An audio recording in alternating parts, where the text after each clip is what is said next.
Le départ de la course est donné quelques mètres plus haut. 6 km de rivière à parcourir en 16 minutes 30 pour les meilleurs. Les bateaux passent d'abord en plein cœur de Trégnac. La Vézère est vraiment digne d'un championnat du monde. L'eau elle est sombre, c'est dû au fond. On a du mal effectivement à voir les rochers, elle est très technique. Il y a des vagues partout, des rouleaux partout, des cailloux partout. Voilà, c'est une rivière qui est très compliquée.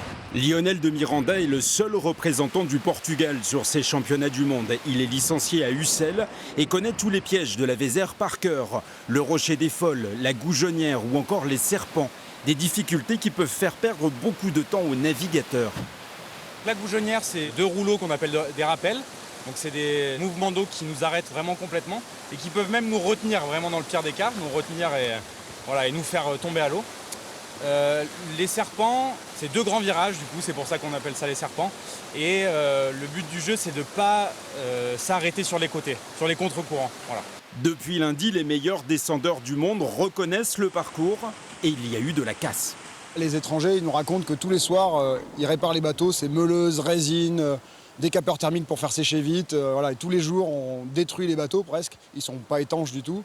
Et on a même un athlète brésilien qui avait un bateau test du constructeur slovaque et qui est complètement détruit après une descente avec un incident. Le bateau s'est enroulé autour d'un arbre et il n'y a plus de bateau. Les épreuves débutent ce vendredi, les finales du sprint sont prévues samedi et la classique sur 6 km dimanche et lundi.